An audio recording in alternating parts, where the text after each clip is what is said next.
Congress senior నేత మాజీ ప్రధాని మన్మోహన్ సింగ్ ఢిల్లీ ఎయిమ్స్ లో చికిత్స పొందుతూ తుదిశ్వాస విడిచారన్న వార్త తెలుసుకుని సిపిఐ నేత నారాయణ తీవ్ర సంతాపం తెలిపారు. కొల్లేరు ప్రక్షాళనపై ఒక్కసారి ఢిల్లీలో ఆనాటి ప్రధాని మన్మోహన్ సింగ్ ని కలిసి మాట్లాడితే అంత దూరం నుండి కాలుష్యంపై శ్రద్ధ చూపించినందుకు అభినందించారని గుర్తు చేశారు. యూపీఏ హయాంలో 10 ఏళ్ల పాటు మన్మోహన్ సింగ్ ప్రధానిగా తన సేవలు అందించారని కొనియాడారు. 1991-92 మధ్య పివి నరసింహారావు హయాంలో ఆర్థిక మంత్రిగా పనిచేశారని ఈ సందర్భంగా నారాయణ తన జ్ఞాపకాలను గుర్తు చేసుకున్నారు. ప్రధాని మన్మోహన్ సింగ్ మరణం పట్ల సిపిఐ ప్రగాఢ సంతాపం తెలియజేస్తా ఉంది. ఆయన సుదీర్ఘకాలం రాజకీయాల్లో ఉండన, ఆర్థిక శాస్త్రవేత్తగా ఆయన పేరు పోసిన 10 సంవత్సరాల పాటు భారతదేశానికి ప్రధానమంత్రిగా ఉన్నా ఆయన ఎప్పుడు ప్రతి ఇష్యూని రాజకీయం చేయకుండా ఇష్యూగా చూసినటువంటి వ్యక్తి.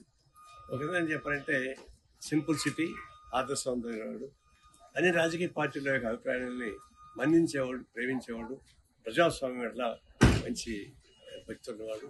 అట్లాగే ఎకానమీ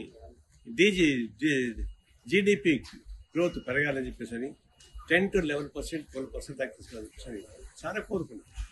అలాంటి భారతదేశ ప్రగతి కోసం తపనబడినటువంటి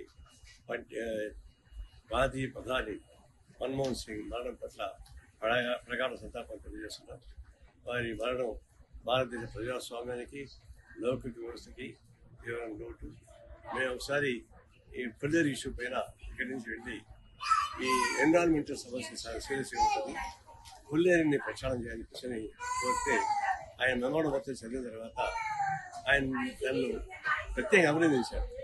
All the way you came from that resistance of Andhra Pradesh, explaining on the environmental issue. I am happy. అంటే ఆయన ఎన్విరాన్మెంటల్ ఇష్యూ పైన చాలా భక్తున్నవాడు. అట్లాంటి వ్యక్తి చనిపోవడం చాలా బాధాకరం.